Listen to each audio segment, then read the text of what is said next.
ആദ്യം എനിക്ക് പറയാനുള്ളത്, ഞങ്ങൾ കാണുന്നത് BJP ഈ ഇലക്ഷനെ കാണുന്നത് നിർണായകമായ ഇലക്ഷൻ.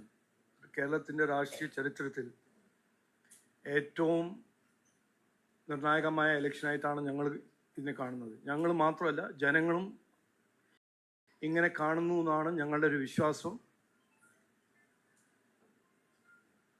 അപ്പോൾ ഈ ഇലക്ഷൻ ഒരു മാറ്റത്തിൻ്റെ ഇലക്ഷനാണ്. മാറ്റം, എന്തു മാറ്റം? ഭരണമാറ്റം മാത്രമല്ല, ഒരു ഭരണശൈലിയിൽ മാറ്റം, രാഷ്ട്രീയ സംസ്കാരത്തിലൊരു മാറ്റം, വിവാദത്തിൽ നിന്നൊരു വികസനത്തിലേക്കൊരു മാറ്റം ആയിട്ടാണ് ഞങ്ങൾ കാണുന്നതും അങ്ങനെയാണ് ഞങ്ങൾ പ്രവർത്തിക്കുന്നത്.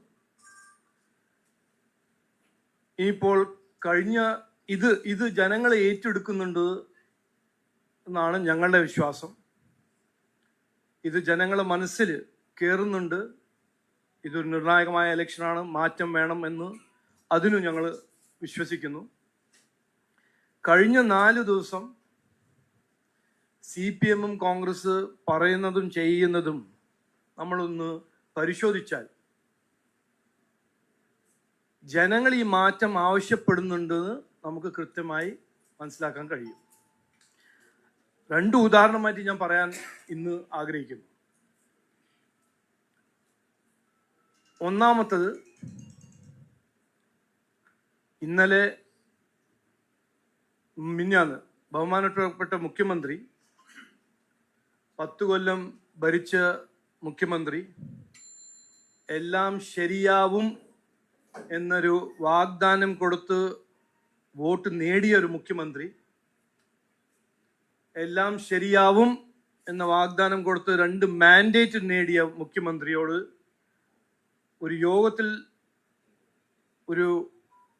പങ്കെടുക്കുന്ന ഒരു വ്യക്തി കാര്യം ചോദിക്കുമ്പോൾ അദ്ദേഹത്തിന്റെ മറുപടി, നിങ്ങൾ വീട്ടിൽ പോയി ചോദിച്ചാൽ മതി. അതാണ് മാറ്റേണ്ടത്. കാരണം ജനാധിപത്യ സംവിധാനത്തിൽ 5 കൊല്ലം മാൻഡേറ്റ് കിട്ടുമ്പോൾ, ഒരു MLAക്ക് ഒരു സർക്കാരിന് മാൻഡേറ്റ് കിട്ടുമ്പോൾ 5 കൊല്ലം കഴിഞ്ഞിട്ടും, അല്ലെങ്കിൽ ഈ കേസിൽ 10 കൊല്ലം കഴിഞ്ഞിട്ട് ജനങ്ങളുടെ മുമ്പിൽ വന്ന് റിപ്പോർട്ട് കാർഡ് കൊടുക്കാൻ കഴിവും ധൈര്യം ഉണ്ടാവണം. ഒരു MLA ആണെങ്കിലും, ഒരു സർക്കാരാണെങ്കിലും, ഒരു മുഖ്യമന്ത്രി ആണെങ്കിലും ആ ധൈര്യം ഉണ്ടാവണം. കാരണം നിങ്ങളുടെ വാഗ്ദാനം കേട്ട് നിങ്ങളെ വിശ്വസിച്ച് ഒരു അവസരം കൊടുക്കുമ്പോൾ നിങ്ങളുടെ ഉത്തരവാദിത്വമാണ്. അത് MLA ആണോ, മന്ത്രിയാണോ, മുഖ്യമന്ത്രിയാണോ, പാർട്ടിയാണോ, നിങ്ങളുടെ ഉത്തരവാദിത്വമാണ് പോയി പറയാൻ. നിങ്ങൾ ഞങ്ങളെ വിശ്വസിച്ചു, ഞങ്ങൾക്കൊരു അവസരം തന്നു, ഞങ്ങൾ ഇതെല്ലാം ചെയ്തു, ഇത് ചെയ്തില്ല എന്ന് പറയാൻ ധൈര്യം ഉണ്ടാവണം, നട്ടലുണ്ടാവണം. പക്ഷേ ചോദിക്കുമ്പോൾ പേടിച്ചിട്ട് ഭയം വന്ന് നിങ്ങൾ വീട്ടിൽ പോയി ചോദിക്കുന്നത് ജനാധിപത്യ സംവിധാനമല്ല. ഇത് പഴയ സ്റ്റാലിനിസ്റ്റ് USSRലോ പഴയ മാർക്സിസ്റ്റ് ചൈനയിൽ നടക്കുന്ന കാര്യങ്ങളായിരിക്കും. പക്ഷേ ഇന്ത്യ ഡെമോക്രസിയിൽ ഇത് നടക്കുന്ന കാര്യമല്ല. ഇതിനെയാണ് മാറ്റേണ്ടത് എന്ന് ഞാൻ ഒരു ഉദാഹരണമായിട്ട് പറയുന്നു. ഇത് ജനങ്ങൾക്ക് ഇഷ്ടമല്ല, ഇത് ജനങ്ങളുടെ അവകാശമല്ല. ജനങ്ങളുടെ ഫണ്ടമെന്റൽ റൈറ്റ്, നമ്മൾ കൊടുത്ത കോൺസ്റ്റിറ്റ്യൂഷണൽ റൈറ്റ് ആണ്. രാഷ്ട്രീയക്കാരുടെ ഉത്തരവാദിത്വം ജനങ്ങളുടെ പ്രശ്നങ്ങൾ പരിഹരിക്കുക, ജനങ്ങൾ ചോദിക്കുമ്പോൾ മറുപടി കൊടുക്കുക. അത് ഒന്ന്. അപ്പോൾ ഒരു ഭയം കയറിയിട്ടുണ്ട്. ഈ 3-ാം തവണ തുടരും, മറ്റാരുണ്ട് എല്ലാം ചോദിക്കുന്ന LDFനോട് ഞാൻ കൃത്യമായി പറയാൻ ആഗ്രഹിക്കുന്നത്, ഒരു മലയാളിയും ഇന്ന് 10 കൊല്ലം നിങ്ങളുടെ പെർഫോമൻസ് കണ്ടിട്ട്, നിങ്ങൾ എന്ത് സോഷ്യൽ മീഡിയയിൽ ഏത് വീഡിയോ ഉണ്ടാക്കിയാലും, പരസ്യം ഹോർഡിങ്ങിലിട്ടാലും ജനങ്ങൾക്കറിയാം നിങ്ങൾ പറഞ്ഞത് എന്തായിരുന്നു. എല്ലാം ശരിയാവും. ഇന്നും 48% വീടിൽ കുടിവെള്ളമില്ല. ഈ നാട്ടിൽ രാജ്യത്തിൽ ഏറ്റവും കൂടുതൽ തൊഴിലില്ലായ്മ കേരളത്തിലാണ്. ഏറ്റവും കൂടുതൽ വിലക്കയറ്റം കേരളത്തിലാണ്. ഇതാണ് ഫാക്ട്. അപ്പോൾ 10 കൊല്ലം മുമ്പേ എല്ലാം ശരിയാവും എന്ന് പറഞ്ഞ് വോട്ട് നേടിയ സർക്കാരോട് എനിക്ക് പറയാനുള്ളത് ശരിയായിട്ടില്ല. ഇനി 3ാം തവണ സർക്കാർ ഉണ്ടാക്കുമെന്ന് നിങ്ങൾ വിചാരിക്കരുത്. കാരണം ജനങ്ങൾ വിഡ്ഢികളല്ല, ജനങ്ങൾക്ക് എല്ലാം അറിയാം. ഒന്ന്. രണ്ടാമത്തെ ഒരു പ്രചരണം 3 ദിവസം 4 ദിവസം തുടങ്ങിയ ഒരു പ്രചരണമാണ്. അത് നമ്മളെല്ലാം എല്ലാവരും മനസ്സിലാക്കി പരിശോധിക്കണം. ഇത് എന്തുകൊണ്ട് ഇലക്ഷന്റെ ഒരു 14 ദിവസം മുമ്പേ കോൺഗ്രസ് പാർട്ടി പെട്ടെന്ന് ഓടിച്ചാടി ഇറങ്ങി പറയുന്നു CPM BJPന്റെ ബി ടീമാണ്. അത് കഴിഞ്ഞിട്ട് 24 മണിക്കൂർ കഴിഞ്ഞിട്ട് ബഹുമാനപ്പെട്ട മുഖ്യമന്ത്രി പറഞ്ഞു അല്ലല്ല, രാഹുൽ ഗാന്ധിയാണ് BJPന്റെ ബി ടീം. ആരാണ് ആരുടെ ബി ടീം? നമുക്കൊന്ന് ചർച്ച ചെയ്യണം. ഒന്ന് അതിനെക്കുറിച്ചൊരു ഡിസ്കഷൻ നടത്തണം. ആദ്യമായി ഈ കാര്യത്തിനെ കുറിച്ച് എനിക്ക് പറയാനുള്ളത്, എന്തുകൊണ്ട് ഈ സമയത്ത് അവർ പറയുന്നു ഒന്ന് ആലോചിക്കണം. 7 മാർച്ച് മുതൽ ഞങ്ങൾ നടത്തുന്ന ഒരു ക്യാമ്പയിന്റെ പേര്, ഞങ്ങളുടെ ക്യാമ്പയിനാണ് CPM കോൺഗ്രസ് 2 അല്ല 1. അത് ഞങ്ങൾ തെളിവുകൊണ്ട് പറയുന്നതാണ്. ഇത് ഒരു മുദ്രാവാക്യമൊന്നുമല്ല, ഇത് ഫാക്റ്റാണ്. അത് ജനങ്ങൾ ഏറ്റെടുക്കുന്നു, മനസ്സിലാക്കുന്നു എന്ന് അത് മനസ്സിലാക്കുമ്പോഴാണ് CPM കോൺഗ്രസ് ഈ ഭരണനാട്യം. എന്താണ് CPM പറയുന്നത്? കോൺഗ്രസ് BJPന്റെ ബി ടീമാണ്. കോൺഗ്രസ് എന്ന് പറയുന്നു CPMഉം BJPയും തമ്മിലൊരു അണ്ടർസ്റ്റാൻഡിങ് ഉണ്ട്. ആരുടെ ഒപ്പം ആർക്കാണ് അണ്ടർസ്റ്റാൻഡിങ് നമ്മളൊന്ന് പഠിക്കണം. 2004 മുതൽ 2014 വരെ ഒരു സർക്കാർ ഉണ്ടായിരുന്നു, ഇന്ത്യൻ സർക്കാർ. ആ സർക്കാരിന്റെ പേരായിരുന്നു UPA. ഏറ്റവും ഭീകരമായ അഴിമതി നടന്ന കാലങ്ങളായിരുന്നു 2004 മുതൽ 2009. 2G scam, Colgate scam, Adarsh scam, Commonwealth scam. ആ കോൺഗ്രസ് സർക്കാരിന് എങ്ങനെയാണ്, ആരുടെ പിന്തുണ ആ കോൺഗ്രസ് സർക്കാർ നടത്തുന്നത്? ആരും മറന്നിട്ടില്ല.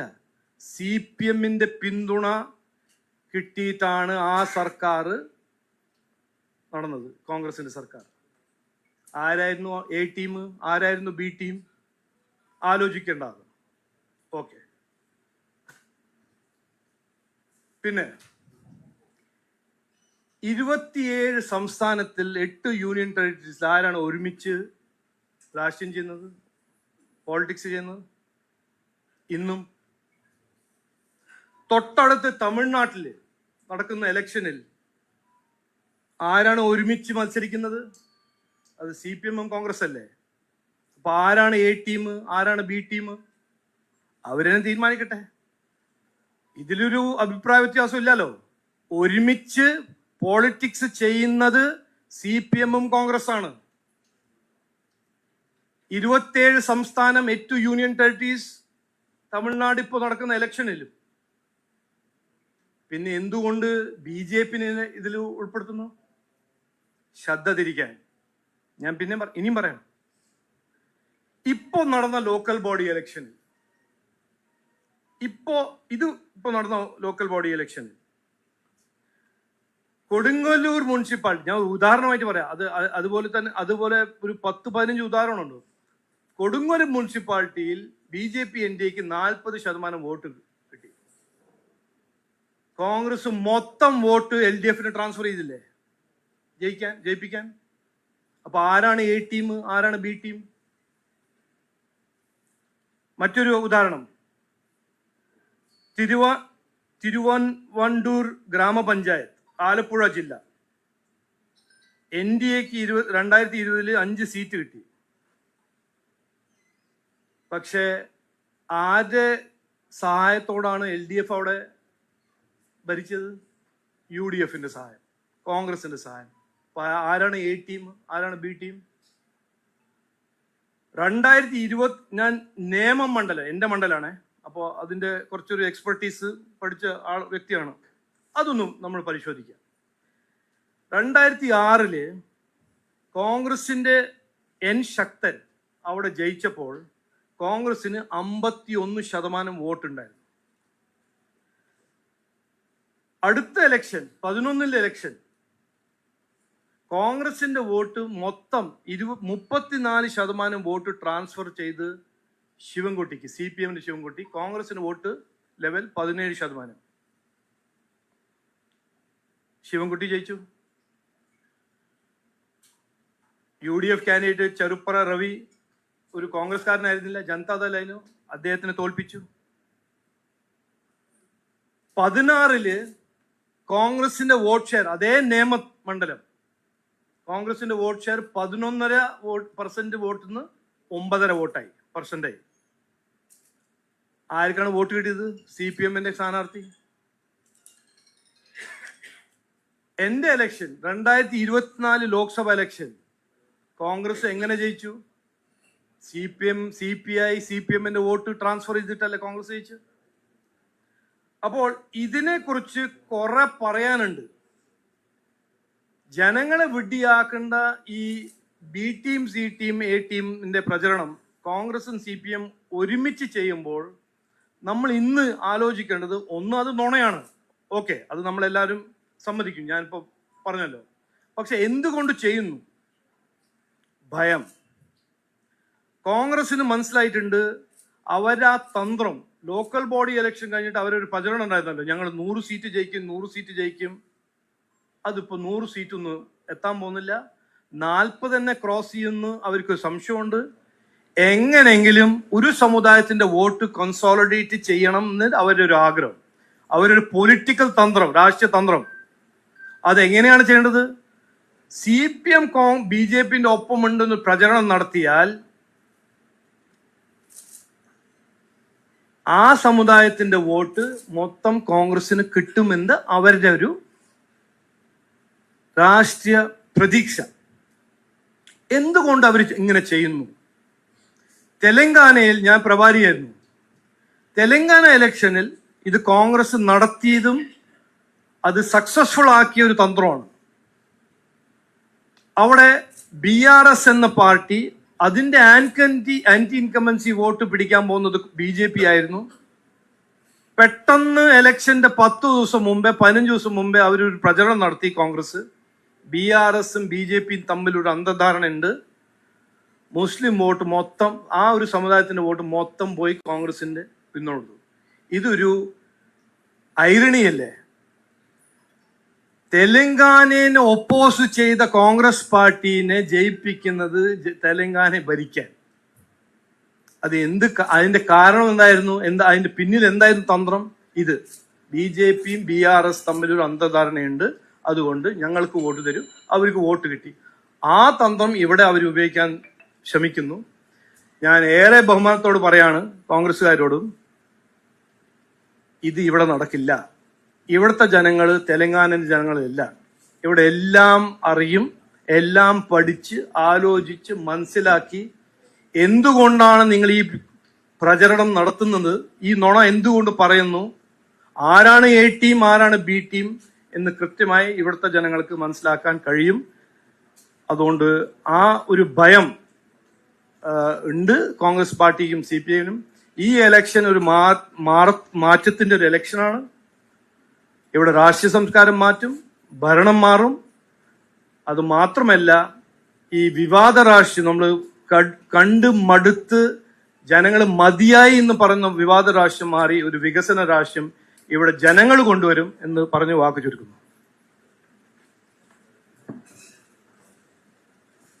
പ്രിയപ്പെട്ടവരെ, ഇനി നമ്മുടെ ചോദ്യങ്ങളുടെ അവസരമാണ്. ഇവിടെ ചില സ്ഥലങ്ങളിലൊക്കെ ആനുകാലികമായ ചില മറ്റു വാർത്തകളിലൂടെ വന്നിട്ടുണ്ട്. അപ്പൊ അതുകൂടെ ചേർത്തിട്ടൊക്കെയുള്ള ചോദ്യങ്ങൾ നിങ്ങൾക്ക് ആഡ് ചെയ്യാം. അമ്പലപ്പുഴയിലെ സ്ഥാനാർത്ഥി എന്തോ പറഞ്ഞു, BJPയുടെ മെയിൻ സ്ഥാനാർത്ഥിയേക്കാൾ കൂടുതൽ വോട്ട് പുള്ളിക്ക് കിട്ടുമെന്നോ അങ്ങനെയൊക്കെ എന്തൊക്കെയോ കമന്റുകൾ എവിടേക്കോ വരുന്നുണ്ട്. അതടക്കമുള്ള കാര്യങ്ങൾ ചോദിക്കാവുന്നതാണ് എന്ന് തോന്നുന്നു.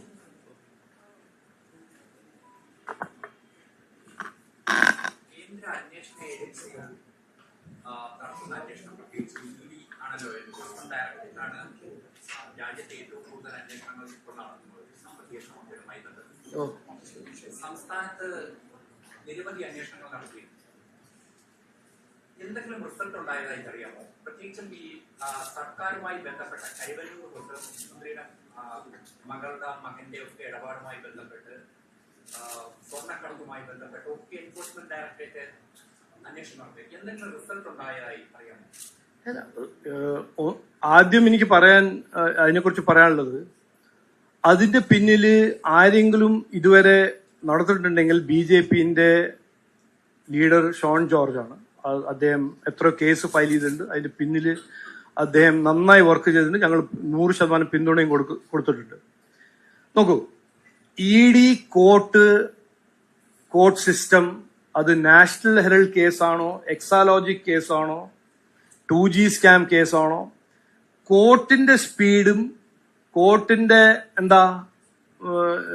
പ്രോസസ്സും അതിനെക്കുറിച്ച് എനിക്ക് ഒരു അഭിപ്രായം ഇല്ല. കാരണം പറഞ്ഞിട്ട് കാര്യമില്ല, അത് സ്പീഡിൽ പോകണം എന്നാണ് ഞങ്ങളെല്ലാവരും ആഗ്രഹം. Justice delayed is justice denied എന്ന് പറഞ്ഞൊരു ഒരു സ്റ്റേയിങ് ഉണ്ടല്ലോ, അത് ഞങ്ങൾ എല്ലാവരും എഗ്രി ചെയ്യുന്ന കാര്യമാണ്. പക്ഷെ അത് എന്നോട് ചോദിച്ചാൽ എക്സാലോജിക്കിന്റെ പ്രോസിക്യൂഷൻ വേഗം നടക്കണം. അതുപോലെ തന്നെ നാഷണൽ ഹെറൾഡിന്റെ കേസ് സ്കാമും വേഗം നടക്കണം.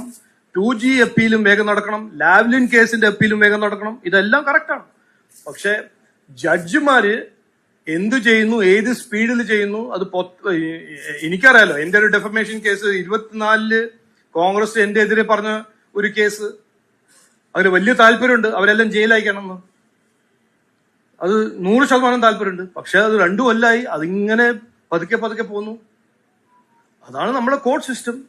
അതും എനിക്കൊരു ദിവസം ഒരവസരം കിട്ടിയാൽ, സർക്കാരിന് അവസരം കിട്ടിയാൽ അത് നമുക്ക് മാറ്റണം, സ്പീഡാക്കണം.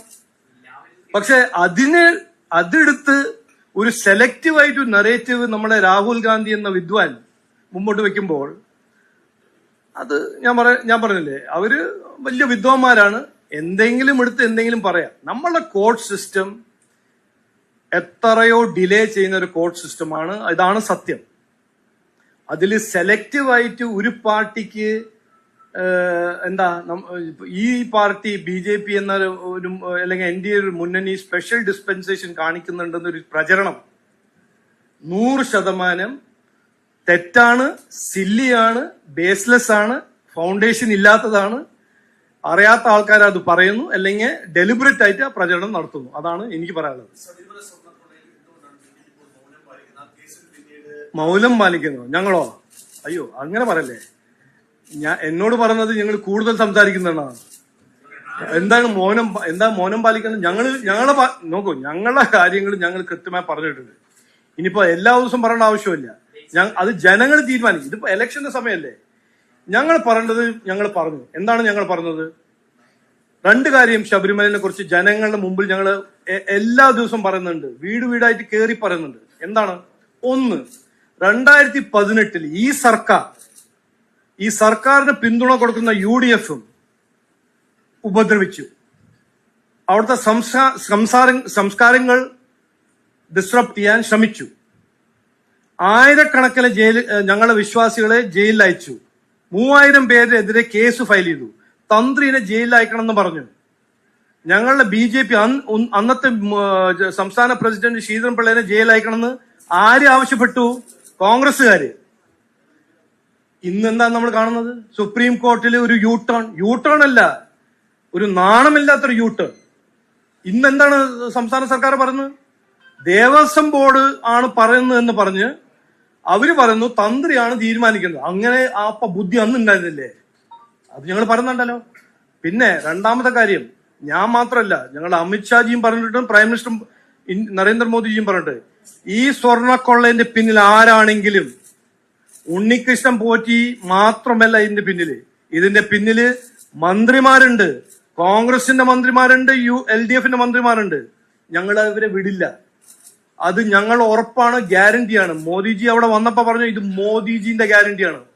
ഞാൻ 100% പറയാൻ ആഗ്രഹിക്കുന്നത്, ഉണ്ണികൃഷ്ണൻ പോറ്റി ഒരു ദല്ലാലാണ്. ആ ദല്ലാലിനെ പ്രോത്സാഹിപ്പിച്ച് സപ്പോർട്ട് ചെയ്ത് ആരാണെങ്കിലും BJP കണ്ടുപിടിച്ച് അവരെ ജയിലിൽ അയക്കുന്ന ഞാൻ ഏറെ ബഹുമാനത്തോട് പറയാൻ ആഗ്രഹിക്കുന്നു.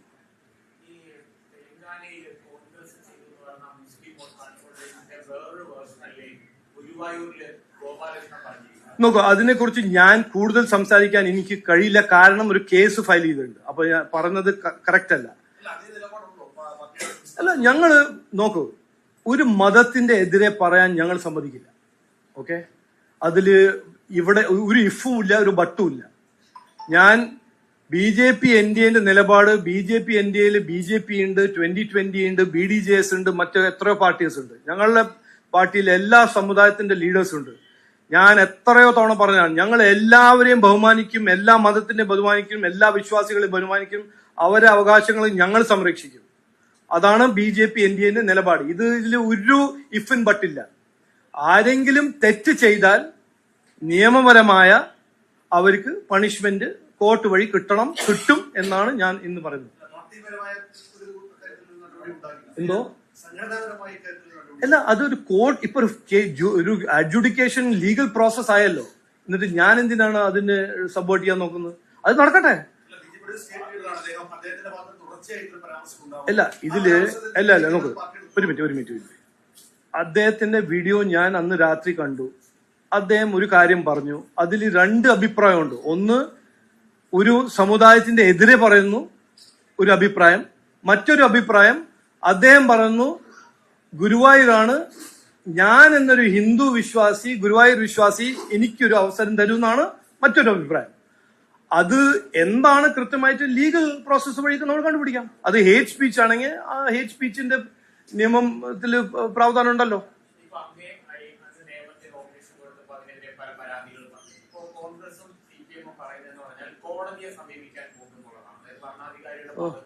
ചെയ്യണം, സന്തോഷം. അത് നോക്കൂ, ഞാൻ 18 കൊല്ലമായിട്ട് ഇവര് തപ്പി നോക്കി, 18 കൊല്ലമായ കോൺഗ്രസ് എന്നെ എതിരെ തപ്പി നോക്കി ശ്രമിക്കുന്ന പാർട്ടിയാണ്. എന്നെ റെയ്ഡ് ചെയ്തിട്ടുണ്ട്. എല്ലാ ഇലക്ഷൻ, രാജ്യസഭ ഇലക്ഷൻ കർണാടകയിൽ മത്സരിക്കുമ്പോൾ ഞാൻ മലയാളിയാണ്, ഔട്ട്സൈഡറാണ്. ഇത് പറഞ്ഞാരാ? ഇറ്റാലിയനെ പോയി തലയെ കെട്ടിവെച്ച പ്രസിഡന്റിനെ ആക്കിയ പാർട്ടിയാണ് എന്നോട് പറയുന്നത്. ബാംഗ്ലൂരിൽ ഞാൻ പുറത്തത്തെ ആളാണ്. ഓക്കെ, ശരി, അത് കോൺഗ്രസ് പാർട്ടി, രാഹുൽ ഗാന്ധിന്റെ ഒരു വിചിത്ര പാർട്ടിയാണ്, അത് വിടും. അവർക്ക് എല്ലാ അവകാശവും ഉണ്ട് എന്നെ കുറിച്ച് ചോദിക്കാനും എന്നെ കുറിച്ച് പരിശോധിക്കാൻ. കോർട്ടിൽ പോകണമെങ്കിൽ കോർട്ടിൽ പോട്ടെ.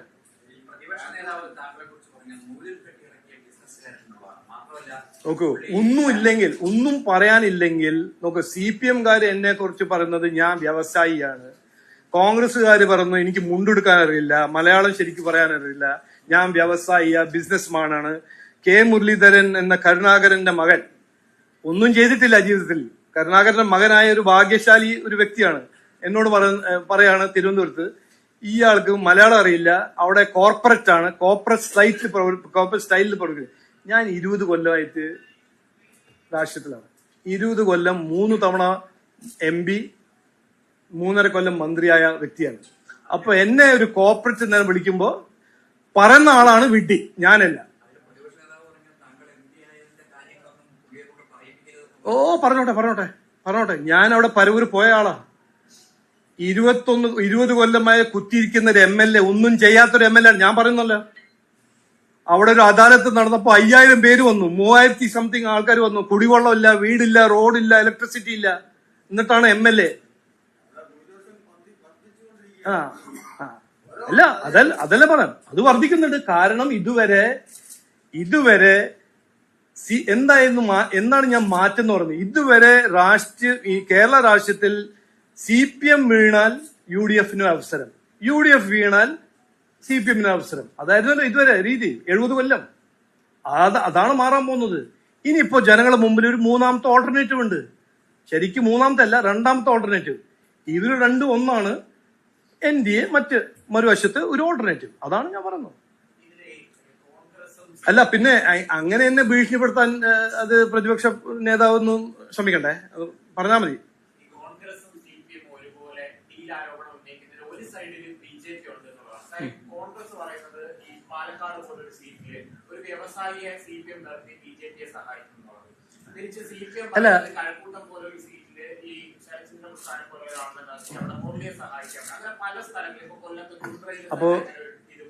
അല്ല അപ്പൊ എന്താണ് അഭിപ്രായം? ഞങ്ങൾ 2 പാർട്ടിന്റെ B ടീമാണെന്നോ? നിങ്ങളെല്ലാം വലിയ എക്സ്പീരിയൻസ്ഡ് റിപ്പോർട്ടേഴ്സ് ആണ്, മാധ്യമ എത്രയോ പൊളിറ്റിക്കൽ നോളജ് ഉള്ള വ്യക്തികളാണ്. നമ്മൾക്ക് ഇതെല്ലാം എനിക്ക് മനസ്സിലാവുന്നുണ്ടല്ലോ. സാമാന്യ ബുദ്ധിയുള്ള വ്യക്തിയാണ്. ഇത് ശ്രദ്ധ തിരിക്കാനല്ലേ, വിഡ്ഢിയാക്കാനല്ലേ പറഞ്ഞത്? ഞങ്ങളാണോ തീരുമാനിക്കേണ്ടത് CPM-ന്റെ ആരാ സ്ഥാനത്ത്? ഇത് എന്താണ് പറയുന്നത്? CPM ഉം BJP തമ്മിൽ ഏത് ലോകത്തിലാണ് അണ്ടർസ്റ്റാൻഡിങ്?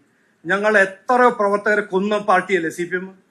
എനിക്കത് ഞാൻ ഇന്ന് രാവിലെ എണീറ്റിട്ടോ എനിക്കൊരു വലിയൊരു ജീനിയസ് ഐഡിയ വന്നാൽ CPMന്റെ ഒപ്പം ഒരു അണ്ടർസ്റ്റാൻഡിങ് ഉണ്ടാവണമെന്ന് പറഞ്ഞാൽ എന്നെ ആദ്യം തല്ലാൻ വരുന്നത് പ്രശാന്തായിരിക്കും. ഇത് സാധിക്കില്ല എന്ന്. ഇത് നമ്മളുടെ പാർട്ടിന്റെ ഐഡിയോളജിന്റെ 100% ഓപ്പോസിറ്റ് അല്ലേ ഇവര്. എങ്ങനെ ഞങ്ങൾ ഇവരൊപ്പം പ്രാവശ്യം ചെയ്യും? ഇതെല്ലാം ഞാൻ ഏറെ റെസ്പോൺസിബിലിറ്റി പറയാം. ഇത് ജനങ്ങളെ ശ്രദ്ധ തിരിക്കാനാണ്. തോൽക്കുമ്പോൾ കോൺഗ്രസിന്റെ 14, 19, 24 ഹരിയാന, മഹാരാഷ്ട്ര ഇലക്ഷന്റെ ഒന്ന് പഠിച്ചു നോക്കൂ. തോൽക്കുന്ന ഒരു ഭയം വരുമ്പോൾ 10-12 ദിവസം മുമ്പേ അവർ പുതിയൊരു നറേറ്റീവ് സൃഷ്ടിക്കാൻ നോക്കും. വികസനത്തെ കുറിച്ചല്ല. എന്തുകൊണ്ട് ഇന്ന് കോൺഗ്രസ് പാർട്ടി 3 സംസ്ഥാനത്തിൽ ഭരിക്കുന്നുണ്ടല്ലോ, തെലങ്കാന, കർണാടക, ഹിമാചൽ പ്രദേശ്. അവിടെ ഇന്ന കാര്യങ്ങൾ ഞങ്ങൾ 5 കൊല്ലത്തിൽ ചെയ്തു എന്തുകൊണ്ട് പറയുന്നില്ല? 10 കൊല്ലം UPA സർക്കാരിന് 8 മന്ത്രിമാരുണ്ടായിരുന്നു കേരളത്തിൽ നിന്ന്. ഞങ്ങൾ ഭരിച്ചപ്പോൾ 8 മന്ത്രിമാർ ഇതെല്ലാം ചെയ്തു എന്ന് പറയാൻ ധൈര്യമില്ല. പറയണ്ടേ? ഇലക്ഷന്റെ സമയത്ത് ഇതല്ല പറയണ്ടേ? എന്റെ വീട്, എന്റെ ഇൻകം ടാക്സ്, എന്റെ മോട്ടോർ സൈക്കിൾ, എന്റെ വൈഫിന്റെ ഇതാണോ ചർച്ച ചെയ്യേണ്ടത്? ധൈര്യമില്ല ഇവർക്ക്. ഞാൻ പറയല്ലേ, ഞാൻ ഏറെ റെസ്പോൺസിബിലിറ്റി പറയാം. ഇവർക്ക് പഴയ രാഷ്ട്രീയം ചെയ്യാനാണ് ആഗ്രഹം. വിവാദം സൃഷ്ടിച്ച് ജനങ്ങളുടെ ശ്രദ്ധ തിരിച്ച് എങ്ങനെയെങ്കിലും പവർ പിടിക്കുക. ഞങ്ങൾ അത് സമ്മതിക്കില്ല. ഞാൻ ആദ്യം മുതൽ പറഞ്ഞു 40% വിവാദമായിക്കോട്ടെ, നിങ്ങളെല്ലാം കവർ ചെയ്തോളൂ. നിങ്ങൾക്ക് ഹെഡ്ലൈൻ കിട്ടും, ബൈറ്റും കിട്ടും, ന്യൂസ് ക്ലിക്ക് ബൈറ്റും കിട്ടും. പക്ഷെ 60% ഞങ്ങൾ നിർബന്ധിച്ച് നാടിന്റെ ഭാവിയെ കുറിച്ച് ചർച്ച ചെയ്യിപ്പിക്കും. എന്തോ എന്തിനാണ് ഞങ്ങൾ അങ്ങനെ വിചാരിക്കുന്നത്? ഞങ്ങള് ഫാക്ടറാവും. ഫാക്ടർ എന്ന് പറഞ്ഞാൽ ഭരിക്കും. ഞങ്ങളുടെ ആത്മവിശ്വാസമുണ്ട്. ജനങ്ങൾക്ക് മാറ്റം വേണം. ആ മാറ്റം BJP ഇന്ത്യയാണെന്ന് ജനങ്ങൾ തീരുമാനിച്ചു കഴിഞ്ഞു എന്നാണ് എന്റെ ഒരു അഭിപ്രായം. ഒരു പ്രത്യേക സാഹചര്യത്തിലാണ് അങ്ങ് കേരള പ്രൊഡ്യൂസ് ചെയ്യുന്നത്. അപ്പോൾ BJP ഇവിടെ ഒരു പ്രത്യേക സാഹചര്യത്തിലായിരുന്നു തിരുവനന്തപുരത്തെ കാൻഡിഡേറ്റിനെ നിശ്ചയിച്ചത്. അങ്ങേ അവതരിപ്പിച്ചു. അങ്ങ് കഴിഞ്ഞ 25 വർഷത്തിനിടയിലുള്ള ഏറ്റവും ടൈറ്റ് ഫൈറ്റ് അവർ നടത്തിയിട്ട് നേരിയ മാർജിനിലാണ് അങ്ങ് പരാജയപ്പെട്ടത്. അതിനുശേഷം അങ്ങേക്ക് സംസ്ഥാന പ്രസിഡന്റ് സ്ഥാനം കിട്ടി. തിരുവനന്തപുരത്തെ കോർപ്പറേഷൻ പിടിച്ചെടുത്തു. അപ്പോ ഈ രണ്ട് അന്നത്തെ ലോക്സഭാ തെരഞ്ഞെടുപ്പ്, ഇപ്പോഴത്തെ പഞ്ചായത്ത് തെരഞ്ഞെടുപ്പ്, ഇതിലുള്ള വോട്ട് ഷെയറിലെ വ്യത്യാസം അങ്ങ് ശ്രദ്ധിച്ചിട്ടുണ്ടാവും. ഈ വരാൻ പോകുന്ന തെരഞ്ഞെടുപ്പിലെ അങ്ങ് പ്രതീക്ഷിക്കുന്ന സീറ്റുകളുടെ എണ്ണം അല്ലെങ്കിൽ വോട്ട് ഷെയർ കൂട്ടാനൊന്നും സീറ്റുകൾ കൂട്ടാനൊന്നും എന്നാണ് പറയുന്നത്. അപ്പൊ ഇതിനെ കുറിച്ചുള്ള അഭിപ്രായം എന്താണ്? അതോടൊപ്പം തന്നെ അങ്ങനെ സ്ട്രാറ്റജിയെ പാർട്ടി ഇഷ്ടപ്പെട്ടുകൊണ്ടാണ് കൂടുതൽ ഇമ്പോർട്ടൻസ് നൽകി കൂടുതൽ ചിന്തിപ്പിക്കുന്നത്. പ്രകടന പത്രിക തയ്യാറായിട്ടുണ്ടോ? പിന്നെ ഇന്റഗ്രൽ ഫെമിനിസവുമായി ബന്ധപ്പെട്ട് ഏത് തരത്തിലാണ് നമ്മുടെ BJPയുടെ പ്രകടന പത്രിക രൂപപ്പെടാൻ പോകുന്നത് എന്നൊക്കെ പറയാം. ഒരു കറക്ഷന്, ഞാൻ എലക്ഷൻ തോറ്റു കഴിഞ്ഞിട്ട് ഞാൻ എങ്ങോട്ടും പോയില്ലേ. ഞാൻ ഉടനെ ഒരു വീട് വാങ്ങിച്ചു. തിരുവനന്തപുരം ഞാൻ വിടില്ല എന്ന് ഞാൻ അത് കഴിഞ്ഞിട്ട് ഞാൻ സംസ്ഥാന പ്രസിഡന്റ് ആയി എന്ന് പറഞ്ഞേ. സംസ്ഥാന പ്രസിഡന്റ് ആയി അത് ഒരു കൊല്ലം കഴിഞ്ഞിട്ടല്ല ആയത്. അപ്പോ ഒരു കൊല്ലം ഞാൻ ഇവിടെ ഒന്നും മന്ത്രിയായിരുന്നില്ല, MP ആയിരുന്നില്ല. പക്ഷെ തിരുവനന്തപുരത്ത് എനിക്ക് അവര് ജനങ്ങൾക്ക് വേണ്ടി പ്രവർത്തിക്കണം എന്ന് തീരുമാനിച്ചിട്ട് ഞാൻ അവിടെ താമസിക്കാൻ തുടങ്ങി. നോക്കൂ, ഞാൻ ഈ സീറ്റ് എണ്ണം അങ്ങനെ അതിനെക്കുറിച്ച് ചർച്ച ചെയ്യുന്ന ഒരു വ്യക്തിയല്ല. അത് ആദ്യം മുതൽ എൻ്റെ ഒരു ഹാബിറ്റാണ്. കാരണം ഞാൻ പറഞ്ഞുതരാം, അതിന്റെ ലോജിക് ഉണ്ട്. ഞങ്ങൾ മുമ്പോട്ട് വെക്കുന്ന ഒരു കാഴ്ചപ്പാടും ഞങ്ങൾ മുമ്പോട്ട് വെക്കുന്ന ഒരു വികസന രാഷ്ട്രീയം, ഞങ്ങൾ മുമ്പോട്ട് വെക്കാൻ പോകുന്ന ഒരു മാനിഫെസ്റ്റോ, എല്ലാ മലയാളികളും അതിന് പിന്തുണ തരുന്നതാണ് ഞങ്ങളുടെ അഭിപ്രായം. കാരണം ഞങ്ങൾ ചെയ്യാൻ പോകുന്നതും ഞങ്ങൾ പറയാൻ പോകുന്നതും ചെയ്യാൻ പോകുന്നതും എല്ലാം നാടിനു വേണ്ടി നാട്ടുകാരുടെ ജീവിതത്തിൽ വ്യത്യാസം കൊണ്ടുവരാനാണ് ഞങ്ങൾ മുമ്പോട്ട് വെക്കുന്നത്. അപ്പോൾ എന്ത് ലോജിക് കൊണ്ടാണ് ഞാൻ പറയാൻ പോകുന്നത് 140 സീറ്റിൽ ഞങ്ങൾക്ക് ഈ 38.5 മാത്രമേ കിട്ടുള്ളൂ? എന്റെ അഭിപ്രായം, ഇത് എല്ലാവർക്കും അപ്പീൽ ചെയ്യുന്നത്, ഈ മാറ്റം എല്ലാവർക്കും ആവശ്യപ്പെടുന്ന ഒരു മാറ്റമാണ്. അപ്പോൾ അതിനെ കുറിച്ച് എനിക്ക് സീറ്റ് അഭിപ്രായമൊന്നുമില്ല. വോട്ട് ഷെയർ കറക്റ്റ് ആണ്. ലോക്സഭയിൽ ഞങ്ങൾക്ക് 20% വോട്ട് കിട്ടി. ലോക്കൽ ബോഡിയിൽ 15.5% വോട്ട് കിട്ടി. അതിന്റെ ഏറ്റവും വലിയ ഫാക്ടർ എന്ന് പറഞ്ഞാൽ തൃശ്ശൂർ ജില്ലയിൽ ഞങ്ങൾക്ക് ലോക്സഭയിൽ കിട്ടിയ വോട്ട്, അത് ലോക്കൽ ബോഡി ഇലക്ഷനിൽ വളരെ കുറച്ച് അതിൽ കമ്മി വന്നു. അത് അതിനും പ്രധാനപ്പെട്ട ഫാക്ടർ. അത് അതിന്റെ കാരണങ്ങളുണ്ട്, അത് ഞങ്ങൾ പരിഹരിക്കും. കഴിഞ്ഞ തെരഞ്ഞെടുപ്പിലെ നേമത്തെ അക്കൗണ്ട് പൂട്ടിയതിനെ പറ്റിയുള്ള ഈ ക്ലെയിം രണ്ട് കുട്ടികൾ പറഞ്ഞു.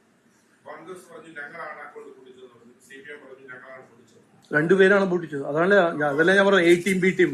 അപ്പൊ അത് അക്കൗണ്ട് തുറക്കുന്നതിനെ പറ്റിയുള്ള ഒരു അവസ്ഥ ഇപ്പോഴത്തെ സാഹചര്യത്തിൽ അല്ല, ഞാൻ കേട്ടു നമ്മളെ മന്ത്രിയും അവിടുത്തെ സ്ഥാനാർത്ഥി പറഞ്ഞത് പൂട്ടും താക്കോലും എന്റെ കയ്യിലാണെന്നല്ല. നോക്ക്, ഇതെല്ലാം ഒരു അഹങ്കാരം. പൂട്ടും കയ്യിലില്ല, താക്കോലും കയ്യിലാണ് ഉണ്ടെങ്കിൽ അത് വെച്ചോളൂ. കാരണം ഇത് ജനാധിപത്യ സംവിധാനമാണ്. ഇവിടെ ജനങ്ങളുടെ കയ്യിലാണ് പൂട്ടും താക്കോലും. അവരാണ് തീരുമാനിക്കാൻ പോകുന്നത് ആരാണ് അവരുടെ MLA. ശിവൻകുട്ടിയല്ല, രാഹുൽ ഗാന്ധിയല്ല, 100% അത് പിണറായി വിജയനുമല്ല. അപ്പോൾ ജനങ്ങളിൽ അങ്ങനെ വെറുതെ ഒരു അഹങ്കാരമുണ്ട്. ജനങ്ങളെ വെറുതെ മാറ്റിവെച്ച് അവർ വിഡ്ഢിയാണെന്ന് വിചാരിക്കുന്ന അവരോട് ഞാൻ നമസ്കാരം പറയുന്നു.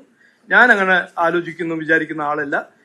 അവർ തീരുമാനിക്കും. അവർക്ക് വേണ്ടി ഞാൻ എല്ലാവരും പോയി കാണുന്നുണ്ട്, എല്ലാവരോടും സംസാരിക്കുന്നുണ്ട്. ഞങ്ങളുടെ കാഴ്ചപ്പാട് ഇതാണ്. ഞങ്ങൾ പറഞ്ഞതെല്ലാം ചെയ്യുന്ന ഒരു പാർട്ടിയാണ്. ഞങ്ങൾക്കൊരു അവസരം തരുമെന്ന് ഞങ്ങൾ പറഞ്ഞു.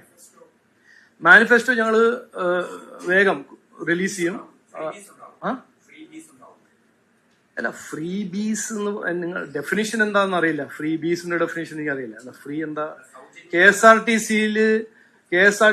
മുങ്ങുന്ന KSRTC ഫ്രീ ടിക്കറ്റ് കൊടുക്കുന്ന അങ്ങനെയാണോ? ഞങ്ങളുടെ ഇക്കണോമിക് കാഴ്ചപ്പാട് വളരെ റെസ്പോൺസിബിൾ ഇക്കണോമിക് കാഴ്ചപ്പാടാണ്. നാടിനെ നശിപ്പിക്കാനും വോട്ട് പിടിക്കാൻ എന്തെങ്കിലും വാഗ്ദാനം കൊടുത്ത് നാടിനെ നശിപ്പിക്കാൻ ഞങ്ങൾക്ക് ഒരു ആഗ്രഹമില്ല. തെലങ്കാന പോലെ കർണാടക പോലെ ആക്കാൻ ഞങ്ങൾക്കൊരു ആഗ്രഹമില്ല. കേരളത്തിന്റെ ഇക്കോണമി ഇന്ന് വലിയ പ്രതിസന്ധിയിലാണ്. കാരണം ഇന്ന് 100 രൂപ ബഡ്ജറ്റ് റവന്യൂ കിട്ടുമ്പോൾ 92.5 രൂപ പോകുന്നത് കടം, ക്ഷേമം, പലിശയ്ക്കാണ് പോകുന്നത്. അതിനെ മാറ്റണം.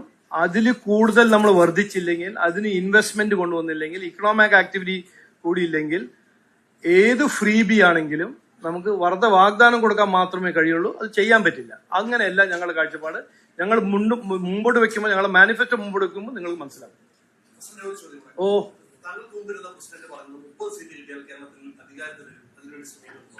അല്ല, അദ്ദേഹത്തിന്റെ അഭിപ്രായമാണ്. താങ്കൾ എന്റെ അഭിപ്രായമല്ല ചോദിച്ചു. എന്റെ അഭിപ്രായം എന്ന് പറഞ്ഞാൽ എനിക്ക് അങ്ങനെ കണക്കൊന്നുമില്ല. എന്റെ മനസ്സിൽ ഞാൻ എല്ലായിടത്തും പോയിട്ടുണ്ട്, എല്ലാവരും കണ്ടിട്ട് മനസ്സിലായിട്ടുണ്ട്, എല്ലാവരോടൊപ്പം ഇരുന്ന് സംസാരിച്ചിട്ടുണ്ട്. എല്ലാവരും ആവശ്യമാണ് ഒരു മാറ്റം, ഒരു ചേഞ്ച്. ഈ ഒരു വികസനം എന്ന് പറഞ്ഞാൽ ഒരു മുദ്രാവാക്യമല്ല കേട്ടോ. വികസനം എന്ന് പറഞ്ഞാൽ പ്രശ്നങ്ങൾ പരിഹരിക്കുക. ഒരു പാലം ഉണ്ടെങ്കിൽ അത് 10-20 കൊല്ലമായിട്ട് പണിയാണ്ട് നിൽക്കുന്ന പാലം ആയിരിക്കാൻ പാടില്ല. ഒരു പഞ്ചായത്ത് ഉണ്ടെങ്കിൽ പഞ്ചായത്തിന് 30% റോഡില്ല. ഒരു നിയമമണ്ഡലം നോക്കുന്നു. നിയമമണ്ഡലത്തിൽ ഒരു 30% സ്ഥലത്ത് റോഡില്ല, കുടിവെള്ളമില്ല. തിരുവനന്തപുരം നമ്മുടെ തലസ്ഥാനമായ നിയമത്തിൽ. അപ്പോ ഇതെല്ലാം മാറ്റാനും ആ പ്രശ്നം പരിഹരിക്കാൻ ഒരു വികസനം. 2020 ഒരുപാട് സീറ്റുകൾ കൊടുക്കുന്നു, അവർക്ക് അർഹതയില്ലാത്തവർക്ക് സീറ്റുകൾ കൊടുക്കുന്നു. അവര് BJPക്ക് നല്ല വോട്ട് ഷെയർ ഉള്ളിടത്താണ് അവരെ ഫിക്സ് ചെയ്തതെന്നൊക്കെയുള്ള ആരോപണമാണ് കഴിഞ്ഞ ദിവസം രമേശ് ചെന്നിത്തല ഉന്നയിച്ചത്. രമേശ് ചെന്നിത്തലയ്ക്ക് കുറച്ചൊരു കഷ്ടം ഉണ്ടാവുന്നത്, പ്രശ്നം ഉണ്ടാവും. അത് 2020 മത്സരിക്കുമ്പോൾ അവർക്കെല്ലാം കുറച്ചൊരു വിഷമം ഉണ്ടാവണം. അതിനു വേണ്ടിയിട്ടല്ല മത്സരിക്കുന്നത്.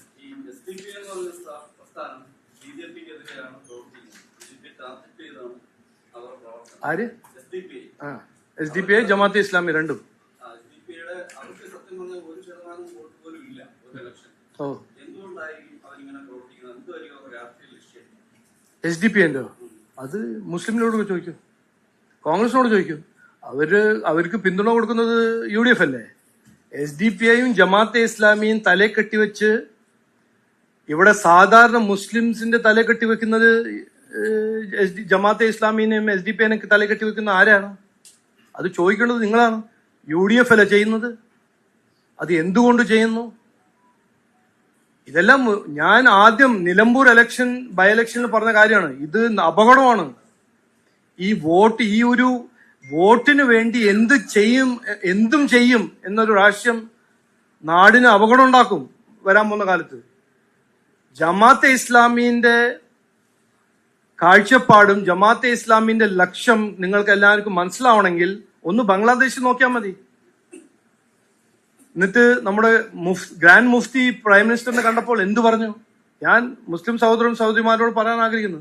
അദ്ദേഹം എന്താ പറഞ്ഞത്? അദ്ദേഹം പ്രൈം മിനിസ്റ്ററുടെ മുമ്പിൽ പറഞ്ഞല്ലോ, മുസ്ലിം സമാജത്തിന് ഏറ്റവും സേഫ് രാജ്യം ലോകത്തിൽ ഇന്ത്യയാണെന്ന്. അവരുടെ തലയിലാണ് ഈ ജമാഅത്തെ ഇസ്ലാമിനെയും SDP നെയും കെട്ടിവെക്കുന്നത് CPM ഉം കോൺഗ്രസും. അത് എന്തുകൊണ്ടും നിങ്ങൾ തന്നെ ചോദിക്കണം. ഇത് ശരിയല്ല, ഇത് തെറ്റാണ്, ചെയ്യാൻ പാടില്ല. സുഹൃത്തുക്കളെ, ഇടപെടുന്നതിന് ക്ഷമിക്കണം. പ്രസിഡന്റിന് 10:30 നമ്മളെ വിട്ടേക്കാം എന്നുള്ള ഒരു കണ്ടീഷനിലാണല്ലോ ഈ പരിപാടി തന്നെ ഉണ്ട്. ദയവായി ക്ഷമിക്കുക. കൂടുതൽ ചോദ്യങ്ങൾ ചോദിക്കാൻ എല്ലാവർക്കും ഉണ്ടെന്ന് അറിയാം. അപ്പോഴ് നമ്മുടെ സംവാദ പരിപാടിയുടെ 2ാം ഘട്ടത്തിലെ കാര്യം ഇന്നത്തെ ചോദ്യമാണ്. അതിന്റെ ഒരു സ്ലിപ്പ് കിട്ടിയിട്ടുണ്ടാവുമെന്ന് വിശ്വസിക്കുന്നു. അപ്പോഴ് നമ്മുടെ ഇന്നത്തെ ചോദ്യം ഇതാണ്: വരുന്ന നിയമസഭാ തെരഞ്ഞെടുപ്പിൽ സംസ്ഥാനത്ത് ഏത് മുന്നണി അധികാരത്തിൽ വരും? LDF, UDF, NDA. മുന്നണികൾക്ക് ലഭിക്കാവുന്ന സീറ്റുകൾ എത്ര? LDF, UDF, NDA. അപ്പം എല്ലാവരും ആ ചോദ്യങ്ങൾക്ക് ഉത്തരം നൽകി നമ്മളുടെ ഇതിലേക്ക് ഏൽപ്പിക്കുക. 11:30-ക്ക് 12:30-ക്ക് നമുക്ക് 2 സെഷനുണ്ട്. BJP ഓഫീസിൽ ഉദ്ഘാടനം കഴിഞ്ഞിട്ടുള്ളതുമായ വളരെ നേരത്തോടെ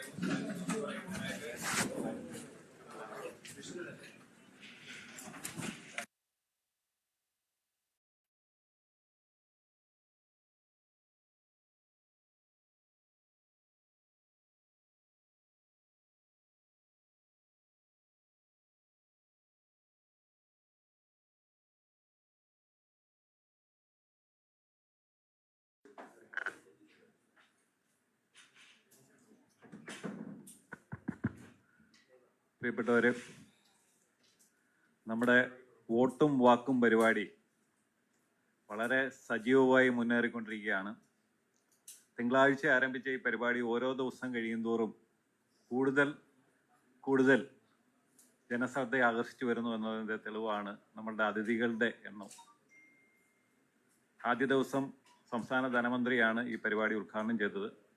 അതിനുശേഷം നമ്മൾക്ക് ഇന്നലെയും ഗസ്റ്റുകൾ ഉണ്ടായിരുന്നു. കരുനാഗപ്പള്ളി നിയോജക മണ്ഡലത്തിലെ സ്ഥാനാർത്ഥികൾ. ഉച്ച കഴിഞ്ഞിട്ട് AICCയുടെ നേതാവും നിയമസഭാംഗമായ പഴയ മന്ത്രിയുമായ ശ്രീ രമേശ് ചെന്നിത്തല. ഇന്നത്തെ നമ്മുടെ അതിഥി, ആമുഖങ്ങൾ നമ്മൾക്ക് ആവശ്യമില്ലാത്ത അതിഥികളെയാണ് നമുക്ക് എല്ലാ ദിവസവും ലഭിച്ചുകൊണ്ടിരിക്കുന്നത്. ടെക്നോക്രാറ്റ് ടേൺ പൊളിറ്റീഷ്യൻ എന്നാണ് അദ്ദേഹത്തെ കുറിച്ച് പലവരും വിശേഷിപ്പിക്കുന്നത്. അപ്പോൾ ആ രീതിയിൽ നമ്മുടെ ഒരു ജനാധിപത്യ സ്വഭാവത്തിൽ നമ്മൾക്കധികം പരിചയമില്ലാത്ത ചില രാഷ്ട്രീയ മാറ്റങ്ങളുടെ ചുക്കാൻ പിടിച്ചുകൊണ്ടിരിക്കുന്ന ശ്രീ രാജീവ് ചന്ദ്രശേഖർ ആമുഖത്തിൻ്റെ ഒന്നും തന്നെ ആവശ്യമില്ലാതെ നമ്മളുടെ ഇടയിലേക്ക് കടന്നു വന്നിരിക്കുകയാണ്. സാധാരണ നമ്മുടെ പരിപാടികളൊക്കെ 11:30-ക്കൊക്കെയാണ് സ്റ്റാർട്ട് ചെയ്യുന്നത്. പക്ഷേ ഇന്നത്തെ ആ പ്രത്യേക സാഹചര്യത്തിലാണ് നമ്മൾ കുറച്ച് നേരത്തെ വെച്ചെടുക്കുന്നത്. നമ്മുടെ സുഹൃത്തുക്കൾ എല്ലാവരും തന്നെ എത്തിച്ചേർന്നിട്ടുണ്ട്. ഈ പരിപാടിയുടെ ഏറ്റവും വലിയ വിജയം നിങ്ങൾ നൽകുന്ന പിന്തുണയാണെന്ന് നിർവാഹക സമിതിക്ക് കുറച്ച് വിശ്വാസമുണ്ട്. ഈ ചടങ്ങിൻ്റെ ഔപചാരികമായ സ്വാഗതം ആശംസിക്കുന്നതിനായിട്ട് KUWJയുടെ ജില്ലാ സെക്രട്ടറി ശ്രീ സനിൽ D. പ്രേമിനെ ക്ഷണിച്ചുകൊള്ളുന്നു.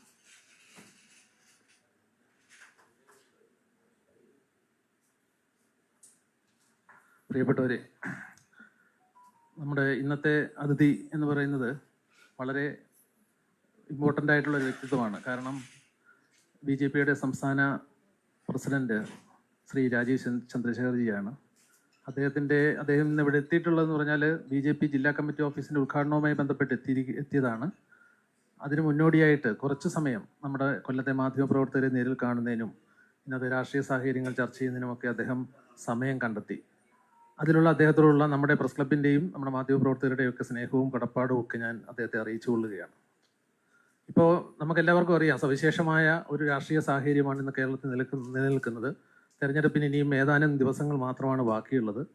LDFും UDFും NDAയും വളരെ തീവാറുന്ന പോരാട്ടത്തിലാണ്. വാക്പോരിലായാലും പ്രവർത്തനത്തിലായാലും ഒക്കെ കേരളം ഇന്ന് രാഷ്ട്രീയ ചൂടിൽ വെന്തുരുകയാണ്. ഓരോ ദിവസവും ഓരോരോ വിവാദങ്ങളും ഓരോരോ പ്രശ്നങ്ങളും ഒക്കെ ഉയർന്നു വരുന്നൊരു സാഹചര്യമാണ്. അപ്പോൾ ഇന്ന് നമ്മുടെ മുന്നിൽ എത്തിയിരിക്കുന്ന ശ്രീ രാജീവ് ചന്ദ്രശേഖർജി ജയകൃഷ്ണൻ പറഞ്ഞതുപോലെ വളരെ വ്യത്യസ്തനായ ഒരു രാഷ്ട്രീയ നേതാവാണ്. കാരണം ടെക്നോക്രാറ്റായ ഒരു രാഷ്ട്രീയ നേതാവ് നമ്മുടെ രാജ്യത്ത് തന്നെ ചുരുക്കമാണ്. സാങ്കേതിക വിദ്യയിലും ടെക്നോളജിയിലും എല്ലാ കാര്യത്തിലും വളരെ ആഴത്തിലുള്ള ജ്ഞാനം ഉള്ള ഒരു രാഷ്ട്രീയ നേതാവ്. പ്രത്യേകിച്ച് BJP എന്ന് പറയുന്ന ദേശീയ പ്രസ്ഥാനത്തിൻ്റെ കേരള ഘടകത്തിൻ്റെ അധ്യക്ഷനായിരിക്കുന്ന അദ്ദേഹത്തിന് ഈ കാര്യങ്ങളെക്കുറിച്ചൊക്കെ വളരെ ആഴത്തിലുള്ള അവഗാഹമുണ്ട്. അദ്ദേഹം നേരത്തെ കേന്ദ്രമന്ത്രിയായിരുന്നു. അക്കാലത്ത് അദ്ദേഹം കൈകാര്യം ചെയ്തിരുന്ന വകുപ്പുകൾ ഇലക്ട്രോണിക്സും ഇൻഫർമേഷൻ ടെക്നോളജിയും സ്കിൽ ഡെവലപ്മെൻറ്റും അങ്ങനെയുള്ള സാങ്കേതിക വിദ്യകൾ ഊന്നിയുള്ള വകുപ്പുകളാണ് കൈകാര്യം ചെയ്തത്. അതിലൊക്കെ ഇപ്പം നമ്മൾ കാണുന്ന AI സാങ്കേതിക വിദ്യയുടെ നയം ഒക്കെ രൂപപ്പെടുത്തുന്നതിൽ അദ്ദേഹം വലിയ പങ്ക് വഹിച്ചിട്ടുണ്ട്. പിന്നീട് അദ്ദേഹം ഇപ്പോൾ BJP അധ്യക്ഷൻ എന്നതിലുപരി നിയമസഭാ തെരഞ്ഞെടുപ്പിൽ നേമത്ത് നിന്ന് ജനവിധി തേടുന്നുമുണ്ട്. BJP കേരളത്തിൽ പ്രതീക്ഷിക്കുന്ന സീറ്റുകളിൽ ഒന്ന് നേമമാണ്. അപ്പോൾ ആ തിരക്കിനിടയിൽ കൂടിയാണ് അദ്ദേഹം നമ്മുടെ പ്രസ് ക്ലബ്ബിൽ അതിഥിയായിട്ട് എത്തിയിട്ടുള്ളത്. ഞാൻ എൻ്റെ കടമയിലേക്ക് കടക്കാം. നമ്മുടെ ഈ വോട്ടും വാക്കും എന്നുള്ള പരിപാടി, നമ്മുടെ സംവാദ പരിപാടി വളരെ വിജയകരമായിട്ടാണ് മുന്നേറിക്കൊണ്ടിരിക്കുന്നത്. നമ്മൾ ദേശീയ നേതാക്കളെയും സംസ്ഥാനത്തെ പ്രമുഖ രാഷ്ട്രീയ നേതാക്കളെയും നമ്മുടെ സ്ഥാനാർത്ഥികളെയും ഒക്കെ ഈ വേദിയിൽ എത്തിക്കാൻ നമുക്ക് കഴിഞ്ഞിട്ടുണ്ട്. 31-ാം തീയതി വരെ ഈ പരിപാടി തുടരും. അപ്പോൾ ഇന്ന് എത്തിയിട്ടുള്ള ശ്രീ രാജീവ് ചന്ദ്രശേഖർജി, BJPയുടെ സംസ്ഥാന പ്രസിഡന്റ് ശ്രീ രാജീവ് ചന്ദ്രശേഖർജി വളരെ ഹൃദയപൂർവ്വം നമ്മുടെ പ്രസ് ക്ലബ്ബിലേക്ക് ഞാൻ സ്വാഗതം ചെയ്യുന്നു. പിന്നീട് അദ്ദേഹത്തിനൊപ്പം ഉള്ളത് നമുക്കെല്ലാം സുപരിചിതനായ BJPയുടെ ജില്ലാ പ്രസിഡന്റ് S പ്രശാന്താണ്. നമ്മുടെ പ്രസ് ക്ലബിൻ്റെ വളരെ അടുത്ത സുഹൃത്താണ്. എല്ലാ പരിപാടികളിലും നമ്മുടെ ഒപ്പം നിൽക്കുന്ന ഒരു വ്യക്തിത്വം കൂടിയാണ് അദ്ദേഹം. ശ്രീ പ്രശാന്തിനെ ഈ ചടങ്ങിലേക്ക് ഞാൻ ഹൃദ്യമായി സ്വാഗതം ചെയ്യുന്നു. അത് ഇവർക്കൊപ്പം പിന്നീടുള്ളത് നമ്മുടെ പ്രിയ സുഹൃത്ത് കേണൽ ഡിന്നിയാണ്. അദ്ദേഹം BJPയുടെ സംസ്ഥാന വക്താവ് കൂടിയാണ്. അദ്ദേഹത്തെ വളരെ സ്നേഹത്തോടു കൂടി ഈ ചടങ്ങിലേക്ക് ഞാൻ സ്വാഗതം ചെയ്യുന്നു. നമ്മളുടെ പരിപാടിയുടെ ഒരു ഷെഡ്യൂൾ എന്ന് പറയുന്നത് ആദ്യത്തെ 20 മിനിറ്റ് നേരം BJP സംസ്ഥാന അധ്യക്ഷൻ നമ്മളോട് സംസാരിക്കും. അതിനുശേഷമുള്ള 10 മിനിറ്റാണ് നമ്മൾക്ക് ചോദ്യം ചോദിക്കാനുള്ള സമയം. എന്തുകൊണ്ടാണ് അങ്ങനെ ഒരു ക്രമീകരണം എന്നുള്ളത്, ഒന്ന്, ഈ പരിപാടി വളരെ ലെങ്തായി പോകുന്നതിൻ്റെ ഒരു ബുദ്ധിമുട്ടുണ്ട്. അതിലെ ഉപരി അദ്ദേഹത്തിൻ്റെ തിരക്കുകളാണ്. ഇന്ന് BJPയുടെ ജില്ലാ കമ്മിറ്റി ഓഫീസ് ഉദ്ഘാടനം ചെയ്യാൻ വന്നതിനിടയിലാണ് അദ്ദേഹം ഇവിടേക്ക് എത്തിച്ചേർന്നിരിക്കുന്നത്. അപ്പോൾ സമകാലിക രാഷ്ട്രീയ സംഭവവികാസങ്ങൾ, ഇപ്പോൾ ഏറ്റവും റീസെൻ്റായി ചില കേന്ദ്രങ്ങളിൽ മുഴുകുന്ന ഡീൽ ഇഷ്യൂസ് തുടങ്ങി ആനുകാലിക വിഷയങ്ങൾ തൊട്ട് ചില സ്ഥാനാർത്ഥികളെക്കുറിച്ച് അവരുടെ സത്യവാങ്മൂലത്തിൽ വന്നിട്ടുള്ള ചില കാര്യങ്ങൾ ഇപ്പം നാളെയൊക്കെ ആയിട്ട് ചർച്ചയാകാം എന്ന് തോന്നുന്നു. അപ്പോൾ അതടക്കമുള്ള വിഷയങ്ങളായിരിക്കും അദ്ദേഹം സംസാരിക്കുന്നതെന്ന് തോന്നുന്നു. അപ്പോൾ അദ്ദേഹത്തെ ഇതിലേക്ക് ക്ഷണിക്കും. എല്ലാവർക്കും എൻ്റെ വിനീതമായ നമസ്കാരം. കൊല്ലം പ്രസ് ക്ലബിൽ ഈ പരിപാടിയിൽ പങ്കെടുക്കാൻ എനിക്ക് വളരെ സന്തോഷമുണ്ട്. ഞാൻ 20 മിനിറ്റ് എടുക്കില്ല, ഒരു 10-15 മിനിറ്റ് എടുത്തിട്ട് നിങ്ങളുടെ ചോദ്യങ്ങളെല്ലാം അതിന് ഉത്തരം കൊടുക്കാൻ ഞാൻ ശ്രമിക്കും.